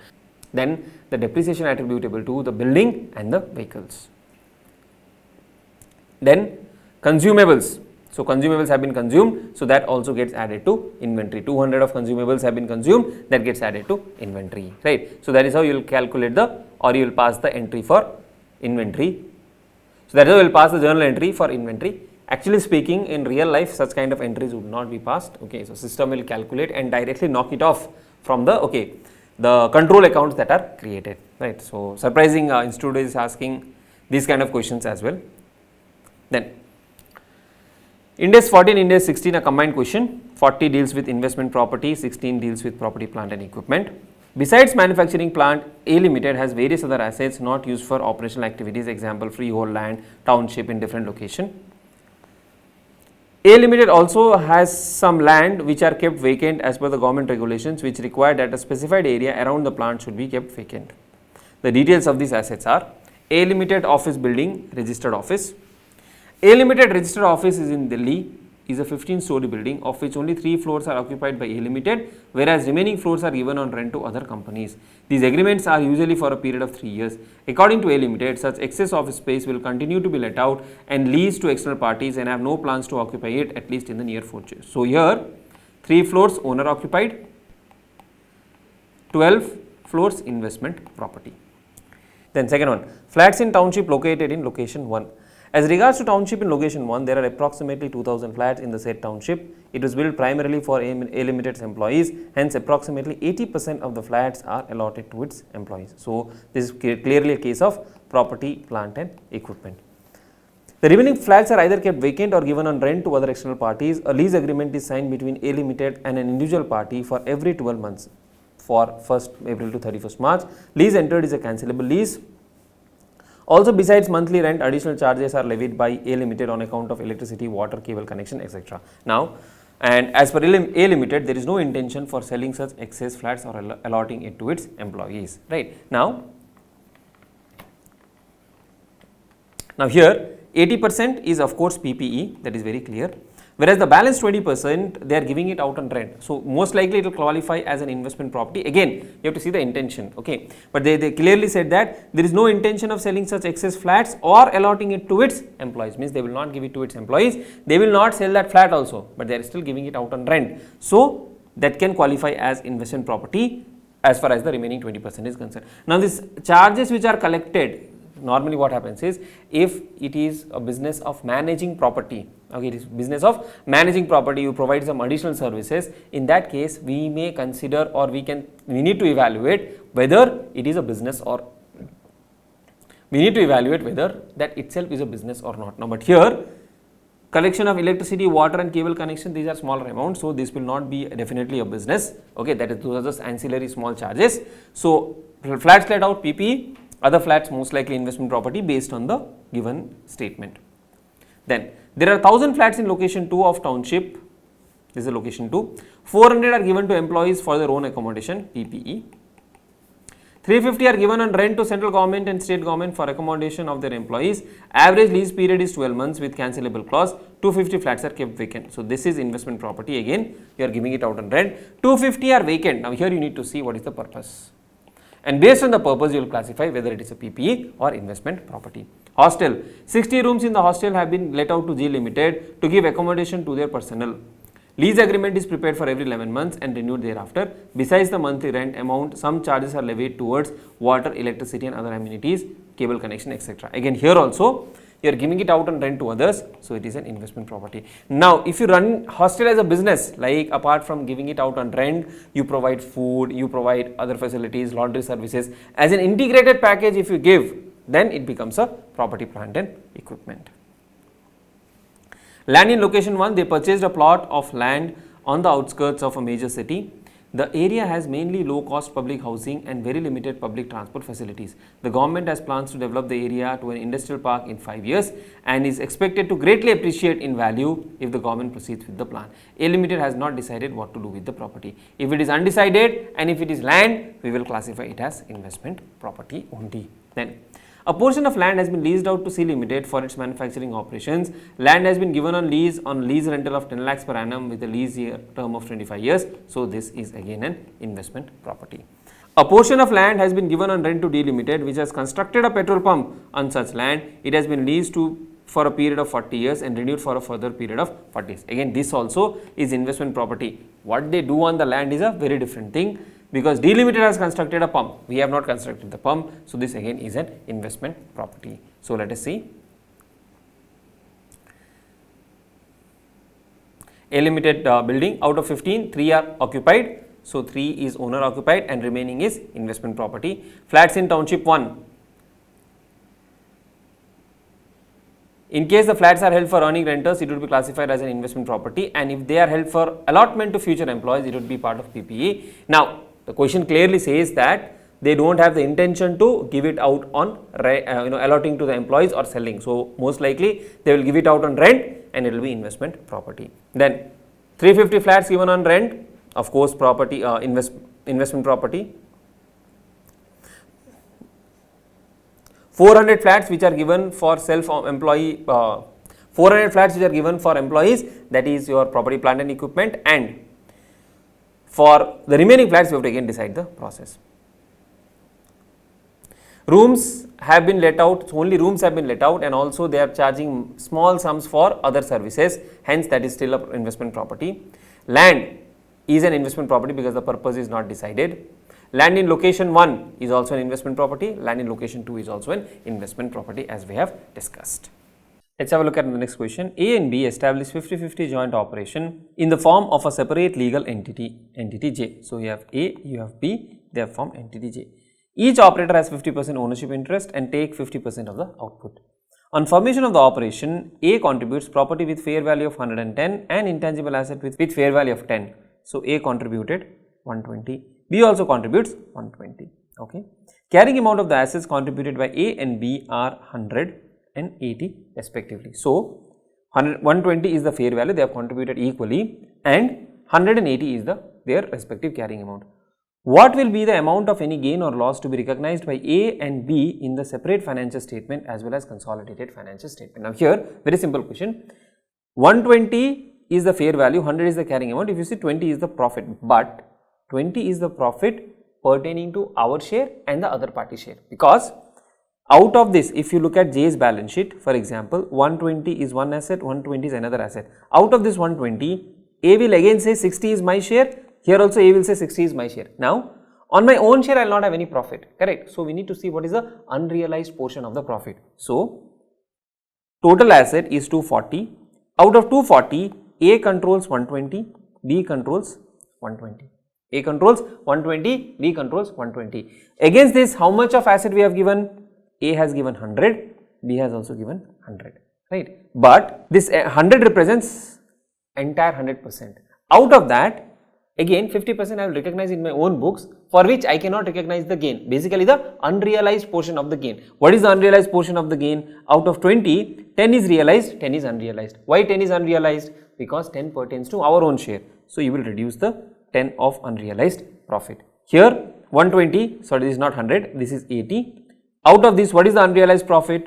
40 is there, so 20 is the unrealized profit. So, share in assets 120, 120. Out of that, our carrying amount of 100, that makes a gain of 20, but we have an unrealized gain of 10, so the net gain is 10. Here 120 minus 80, that makes it 40, 40 minus 20, 20 becomes the gain, right? So, that is how we can calculate the gain. Or the other way to do that is, what has A given? A has given asset worth 100. So, asset given up, how much is that? 100. Out of this 100, what is my share? 50. What is the other party share? 50. So, I have given up only 50%, that is 50. What did I get in return? What is the asset share that will get in return? See, of my asset, if you look at A's balance sheet, of my asset of 100, I will continue to recognize 50 in my balance sheet. 50 is what I will de-recognize, but what the other party has given, out of that I will recognize 60. Out of that I will recognize 60. So, 60 minus 50, I have given up 50, I got a share of 60, 10 becomes the profit. So, in one of these two ways you can calculate the profit made by the joint operator A and B, right. Now, here please remember there is no cash flow, there is no cash movement, it is more like investment. So, from the point of view of A is passing an entry for investment in joint operation, same way B is also passing entry from the point of view of investment in joint operation. Now, if I change this example slightly, say for example, the carrying amount is 100 and fair value is 120 for A, here the carrying amount is 80, fair value is 140 for B. So, why they will contribute different, in different proportions, maybe that is the arrangement. Now, in that case, if you look at A from A's point of view, A has given up asset worth 50, A has given up asset worth 50, in return they will get asset worth how much? 50% of 140, that is 70, so 20 will be the gain for them. From B's point of view, they have given up asset worth 40, they will get asset worth 80, from their point of view also 20 would be the gain. Now, if you have to calculate it in the other way, that is total 260, out of 260 A's share is 130, out of 250 A's share is 130, asset given up is 100, so you have 30 and unrealized profit is 10, so 20 is the gain to be recognized, right. Now, let us look at the next one. On 31st March of year 1, Jackson Limited purchased 80% of the equity of Kaplan Limited for 190 million. So, this is the purchase price. Okay. Fair value of the net asset of Kaplan Limited that were included in the consolidated balance sheet of Jackson on 31st March of year 1 were measured at 200 million. So, 200 million is the net asset, amount paid is 190 for 80% stake. Okay. It is the group policy to value NCI in subsidiaries at the date of acquisition at its proportionate share of fair value of the identifiable net asset. So, net asset is 200. So, purchase consideration 190, NCI how much? 20% of 200, which is 40. So, 230 is the total. Net asset 200, goodwill is 30. Okay. On 31st March of year 4, Jackson Limited carried out annual review of the goodwill on consolidation of Kaplan for evidence of impairment. No impairment had been evident when the reviews were carried out on year 2 and year 3. The review involved allocating the assets of Kaplan Limited into 3 CGU and computing the value in use of each unit. Carrying value of the individual units before any impairment are given below. So, basically whatever assets were acquired from Kaplan Limited, we allocated them to 3 units CGU A, B and C. So, here you have intangible asset 30, here 10. Property, plant and equipment 80, 50 and 60. Current assets total value in use 180, 66, 104. It was not possible to meaningfully allocate the goodwill on consolidation to the individual CGU, but all other net assets of Kaplan Limited are allocated in the table shown below. So, the net assets of 200 have been allocated here, whereas the goodwill component has not been allocated. The intangible asset of Kaplan Limited have no ascertainable market value, but all the current assets have a market value that is at least equal to their carrying amount. So, intangible we could not ascertain, but all the current assets, these current assets have the fair value which is at least equal to the carrying amount. The value in use of Kaplan Limited as a single CGU unit on 31st March is 350 million. So, for entire unit here the valuation is 350 unit. Recommend the treatment of impairment of goodwill. So, now here you have to see what is the goodwill impairment, whether goodwill has been impaired or not. Now, because goodwill cannot be allocated to respective units, what we will do is we will first see whether each of these units are independently impaired or not. Okay. And then we will see whether the goodwill has been impaired or not, and then we will see how to allocate the impairment balance to the remaining assets. Now, A, if you see, value in use of unit is greater than the carrying amount, so there is no impairment here. Here there is impairment, here there is no impairment. So, 90 minus 66, you have impairment. How much is the impairment? 90 minus 66, we have an impairment of 24. Now, out of this 24 of impairment loss, how do we allocate? We have to allocate between intangible asset and PPE. Now, here they have said they have no ascertainable market value, but that does not mean it is not value.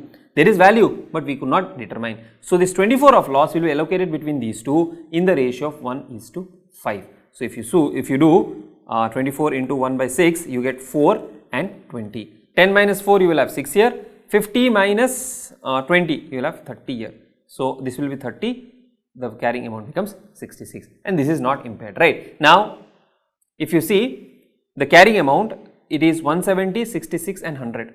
170 plus 66 plus 100, this is without goodwill. Okay. So, 170 plus 66, 170 plus 100, 270, 270 plus 66, we have 336 plus you have goodwill. Now, goodwill, please remember, proportionate method is 30. Proportionate method, it is 30. We have to gross up. Why do we need to gross up? Because the value in use of Kaplan Limited includes 100%. So, this goodwill also needs to be grossed up. So, if 30 represents 80%, how much is 100%?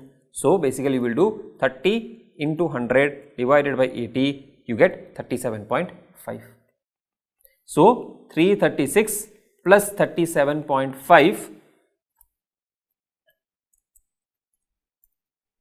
you get 373.5, which is 373.5. Now, this 373.5, when I compare with what is the thing 350, there is an impairment loss. What is the impairment loss? 373.5 minus 350, you have 23.5 of impairment loss. Now, this is greater than the value of grossed up value of goodwill. So, the entire amount will be written off against goodwill, right. So, that is how you have to calculate the thing. Again, one more thing you have to keep in mind, this 23.5 is total loss. So, 80% will be reduced from parent and 20% is attributable to goodwill of NCI, which is anyways not recognized in the books. So, let us see the solution. 30 million of goodwill we have calculated, Then impairment of 24 million we have calculated, then allocated 4 and 20, that is already we have done. Then goodwill 37.5. How did it become 37.5? Whenever there is proportionate share consolidation, please remember you have to gross up goodwill because you have to calculate 100% of the goodwill. So 37.5 is the 100% of goodwill. Impairment loss we calculated 23.5. So revised value of goodwill becomes 14. Please remember 14 will not be shown in the balance sheet. Sir, how much will be shown in the balance sheet? We will show only our share, that is 14 into 80%. 14 into 80%, that is 11.2. 11.2 is what we will be showing in the balance sheet. See, goodwill in the balance sheet will be 11.2. Remaining assets or remaining CGU will not be impaired. That is about this question. Arunachalam Limited operates a defined retirement benefit plan, for its current and former employees. Given the large size of the company, it engaged a firm of actuaries for advice on the contribution levels and overall liabilities on the plan to pay benefits. Following details are given. On 1st April of year 1, actual valuation of the present value of the defined benefit obligation was 15 crores. So, actual valuation of DBO is 15 crores to the liability, opening liability.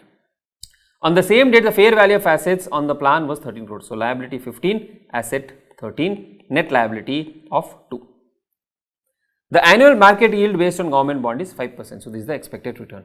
During the year 31st March of year 2, Arunachalam made contributions of 1.75 crore into the plan and the plan paid out benefits of 1.05 crores to the retired members. So, you contributed 1.75, you paid out 1.05. So, when you contribute, it increases the plan assets.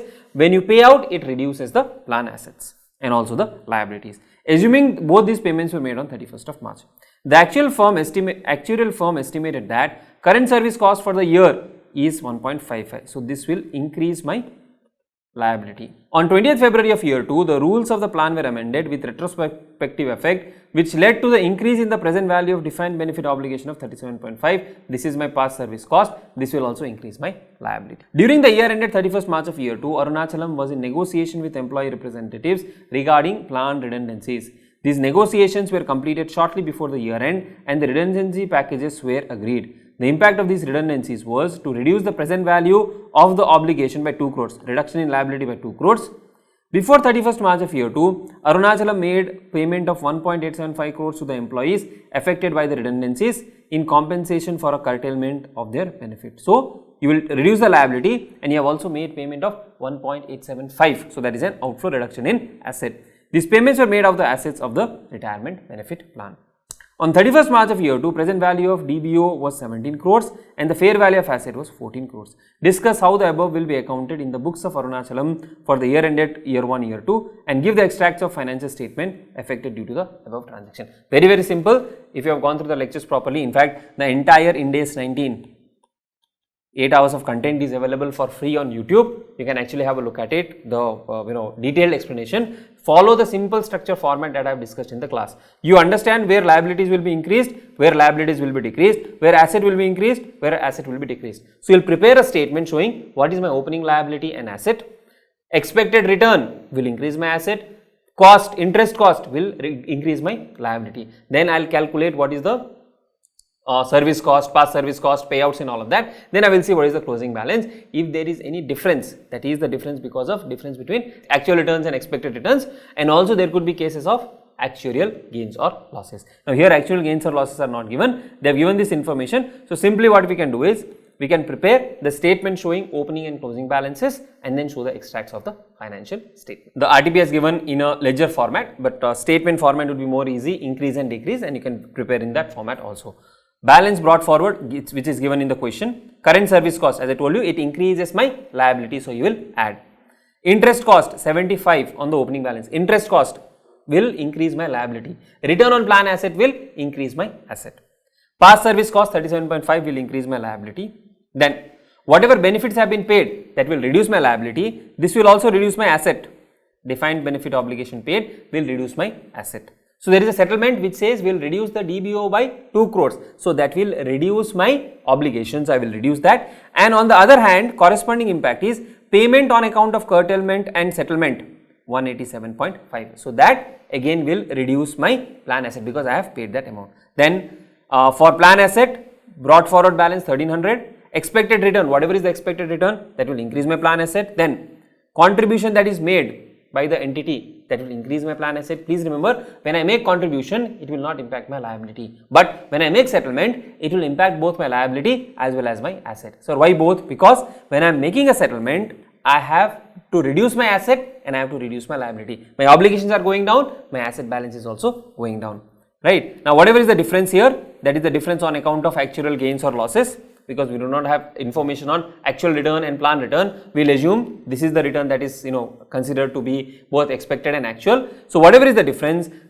is the balancing figure, which is actuarial loss or actuarial gain. Now how do we identify whether it is an actuarial loss or actuarial gain? Say if my obligation is more than expected, then it is a loss. If my obligation is less than expected, then it is a gain. Now here, if you see obligation, if you see 1500, 155, if you add all of this side and subtract all of these, there is a shortfall of 237, meaning to say the obligation has gone up. The obligation has gone up, that is a loss. Similarly, on the plan asset there is a gain, right? Now same way you can prepare it in a tabular format as well, there is no problem, right? Now in the balance sheet, what all will we show? In the balance sheet we will show what is our DBO, what is our plan asset net, then what is the P&L impact, current service cost as given in the question, past service cost as given in the question, gain on settlement. What is this gain on settlement? We have settled something with the employees, we have reduced the liability by 187.5 and we have paid 200. We have reduced the liability by 200 and we have paid 187.5, there is a gain. So that is a reduction in the cost. And net interest on the opening amount, that is obligation and the plan asset, that will be taken to P&L. So that is the amount taken to the P&L. And actual gains or losses will be disclosed in the other comprehensive income. And also the difference on account of plan assets, that is the return being more. So here plan asset actually is not an actual gain, it is a return difference. We expected some return, we got more return. The difference between actual and plan return is also taken to the other comprehensive income. So that is the disclosure requirement. So let's have a look at the next question on Ind AS 115. On 1st of April of year 1, entity X enters into a contract with entity Y to sell mobile chargers for Rs 100 per charger. As per the terms of the contract, if entity Y purchases more than 1000 chargers till year 2, the price per charger will be retrospectively reduced to 90 per unit. So earlier you have to pay 100, now it will be reduced to 90. Till September year 1, entity X sold 95 chargers to entity Y. So till September, so much is sold. Entity X estimates that entity Y's purchases by March year 2 will not exceed the required threshold of 1000 chargers. So they sold 95 chargers. Of course, when you have to buy 1000 chargers, it will not exceed. So they have made that estimate. In October year 1, entity Y acquires another entity C, and from October to December, entity X sells additional 600 chargers to entity Y. Due to these developments, entity X estimates that purchases of entity Y will exceed 1000 chargers threshold for the period, and therefore it will be required to retrospectively reduce the price to 90. Analyze the above scenario in the light of Ind AS 115 and show how revenue should be recognized in such a situation. So when did we enter into a contract? 1st of April. X is the seller, Y is the buyer. Okay. Now Y said I will buy 1000. If you buy 1000, you will get price at 90. Till September, they sold only 95 chargers, and entity X, so we are talking about entity X, okay, entity X believes that entity Y will not be able to meet the quantitative thresholds and hence discount will not be given. So till September, whatever you have sold, that is 95 chargers, you will recognize revenue at 100. Subsequently, what happened? They sold additional chargers after acquisition of entity C. So entity Y acquired entity C, because of which the volume went up. Now because the volume went up, what happened? Now they have sold 600 chargers in December, till December year 1. So from October to December, they sold how many chargers?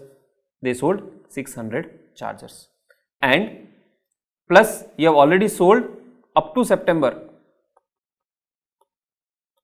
95 chargers. So 695 chargers have been sold. Now this 695 should be recognized at how much? 90. So 695 into 90, you get 62550. This should be the cumulative revenue. Now how much revenue is already recognized? We have recognized 95 into 100, 9500. So 62550 minus 9500, 53050 should be the revenue that is to be recognized. So, sale of 600 chargers. So, here you can see revenue to be recognized is 53050. Now, here some theoretical explanation now depends on the marks. If it is a 3 or 4 mark question, detailed theoretical explanation is not required. If it comes for 8 or 10 marks, then you have to explain something in theory. So, Ind AS 115 states that an entity shall include in the transaction price some or all of the amount of variable consideration estimated only to the extent that it is highly probable that significant reversal in the amount of cumulative revenue recognized will not occur when the uncertainty associated with the variable consideration is subsequently resolved. This statement I would have repeated 10 or 15 times in the class itself, right? So, shall I include the variable consideration, that is 10 rupee? I should include if there is a certainty that there will not be any reversal in the future. So, till September there was no uncertainty. So, till September it was likely that it will not reverse, right? Now, if it will not reverse, we recognize revenue at 100, right? This paragraph you can exclude, there is nothing much. So, if entity X concludes that it is highly probable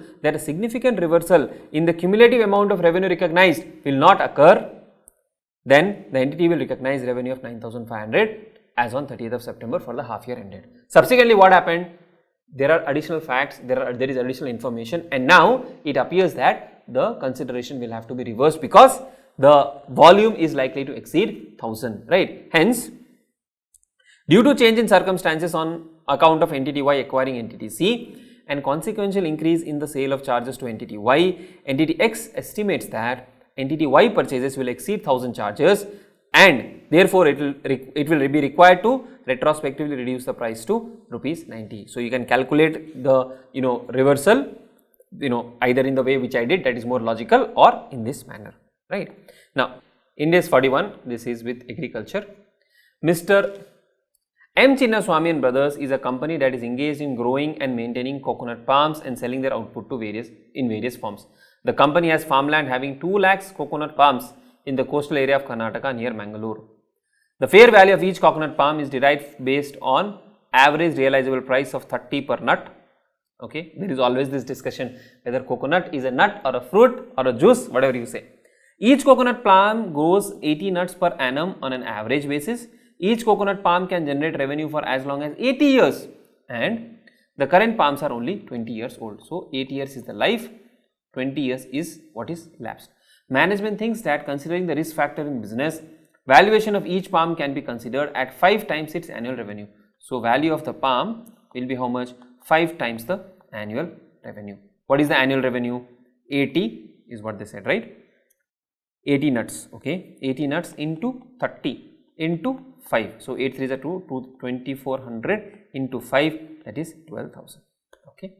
During August of year 5, Ooty Hotel Association chairman and his team visited the corporate office of the company at Mangalore. The deal was to supply tender coconuts to Ooty hotels at an agreed price throughout the year. The agreement came into effect from 1st of September of year 5, whereby the company shall reserve 15,000 coconut palms out of 2 lakh coconut palms for OHA and will charge a concessional rate of 15 only per nut supplied to OHA. OHA will in turn supply the tender coconuts to each Ooty hotel at the same price. This contract price is applicable irrespective of the ownership of the palm trees. All tender coconuts of these 15,000 coconut palms were used by OHA irrespective of the agreement being effective from 1st of September of year 5. What will be the valuation of 2 lakh coconut palms in the company's farm for the quarter ended 30th September of year 5? Now, what we are required to calculate is, now here what we are required to calculate is valuation for this 2 lakh coconut palms. Now, please remember valuation, when we do the valuation of biological asset or agriculture produce. Now, in this case, to be specific, these are bearer plants, and bearer plants are covered under Ind AS 16 and not under Ind AS 19. That is the first thing. But anyways, when it comes to valuation, the valuation they have said is annual revenue multiplied by 5. Now, we have 2 lakh coconut palms. Can I say that the 15,000 coconut palms, what am I selling at rupees 15? Is that the fair valuation for all the palm trees? No. So, I will split that into 2, 15,000 and balance 1,85,000. 1,85,000 palm trees, whatever is there, that I will continue to value at 80 into 30 into 5.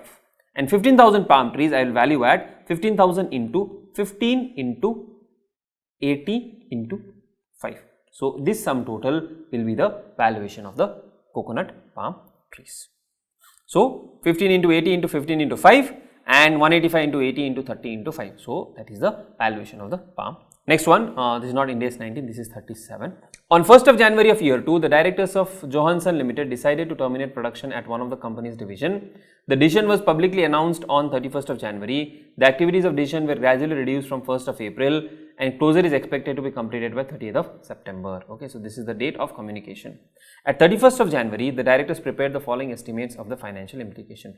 Redundancy cost initially estimated at 2 million. Further expenditure of 8 lakh will be necessary to retrain the employees who will be affected by the closure but remain with Johansson in different divisions. These retraining will begin in early year 2. Latest estimates are that the redundancy cost will be 1.9 with retraining cost of 8.5. So now, please remember, for what do we need to create liability?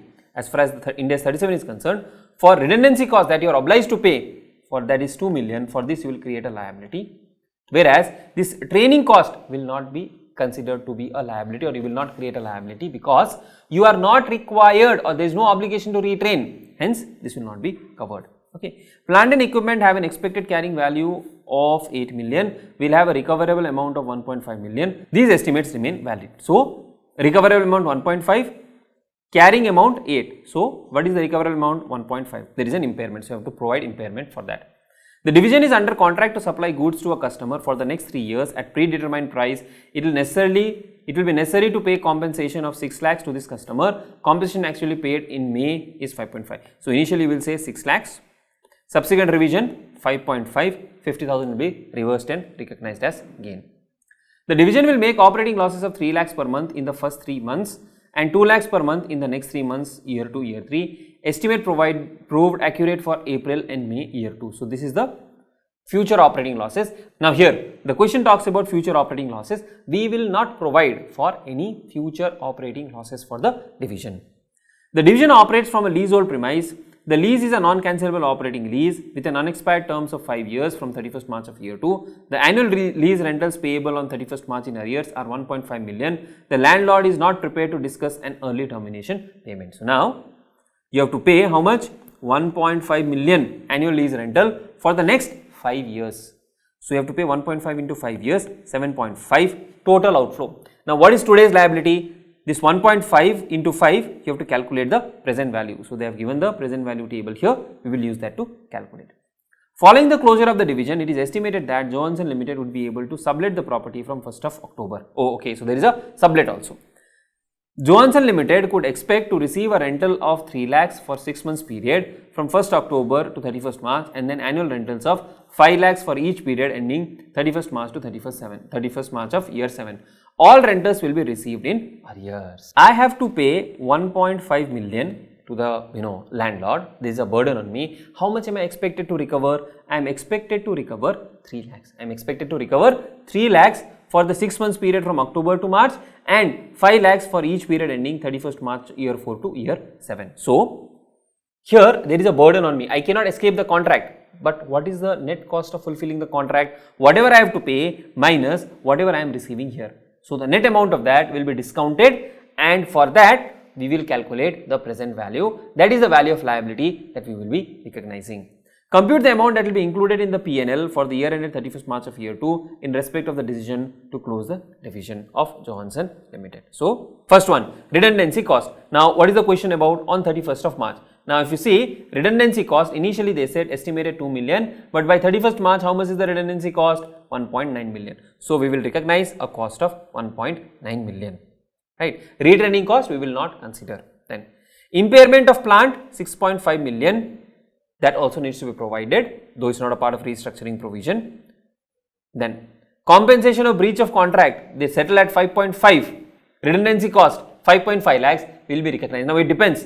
If on 31st of March, for 31st of March of balance sheet and 31st of May, is it a subsequent event or not? Okay, if it is it an adjusting event or not? If it is not an adjusting event, we will not adjust. But here, because information is not given, we will assume it's an adjusting event and we will provide for 5.5 lakhs. Then, no charge is recognized with respect to future operating losses. That is very clear. Then, If there is an onerous contract which is burdensome, which one is the burdensome contract? You have to pay to the landlord, right? For that provision is made for lower of the expected net cost of fulfilling the contract and cost of early termination. So there is no early termination, landlord wants full payment. So what is the net cost of fulfilling the contract?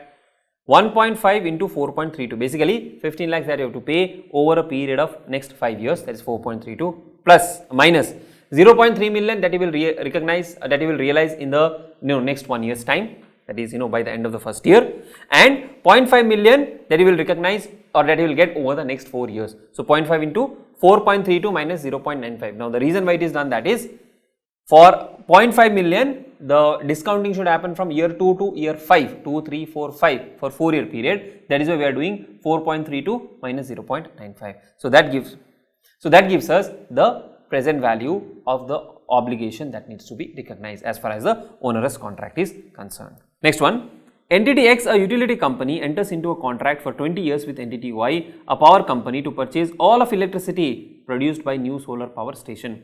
The solar power station is explicitly specified in the contract and entity Y has no substitution right. Entity Y owns the solar power station and will receive tax credits relating to the construction and ownership of the solar power station, and entity X will receive renewable energy credit that accrue from the use of the solar power station. So now entity X, same question, it's from the study material only. Entity Y. Entity Y is a power company. Entity X will purchase power. Entire supply of power will be done by entity X by a new solar power station. Solar power station is explicitly specified in the contract. So, okay. And Y has no substitution right. So, entity Y cannot substitute the power plant. We are buying all the power from entity Y, the output. Entity Y will receive tax credits relating to the construction and ownership of the power plant. So, from ownership, whatever is the benefit, who will get? Entity Y will get. And entity X will receive renewable energy credit that accrue from the use of solar power station. So, by use, so when we talk about lease, we say there is a right to control the use, and whoever is using, so if you have right to control the use, you have to also see who gets the benefit from the use. So the power is received by X, the benefit of using, that is the credits, energy credits, that also comes to X, and the question is whether X has the right to obtain substantially all of the economic benefits from the solar power station during the period of arrangement. See, there are usage benefits and there are ownership benefit. Ownership benefit owner will get, usage benefit the user is getting, and hence we can say that it has the right to obtain substantially all of the economic benefits from the solar power station, and it is an identified asset, and hence it will be a part of the lease arrangement as far as Ind AS 116 is concerned. So as you can see, to control the use of an identified asset, a customer is required to have the right to obtain substantially all of the economic benefits from use of the asset through the period. A customer can obtain economic benefits of an asset by using directly or indirectly in many ways, such as by using or holding or subleasing the asset. Economic benefit from the use of an asset include primary and byproducts and other economic benefits. In the given case, entity X has a right to obtain substantially all of the economic benefits from the use of the solar power station over the 20-year period because it obtains the electricity produced by the power station and renewable energy credit. The credits in form of tax credit is more from the point of view of an ownership benefit, that is not something related to benefits derived from using that particular asset. Now that brings us to the end of RTP of November 2023. This RTP has been very different as compared to all previous RTPs. You would have seen lot of unique questions, and it is important that you practice all of these questions in detail.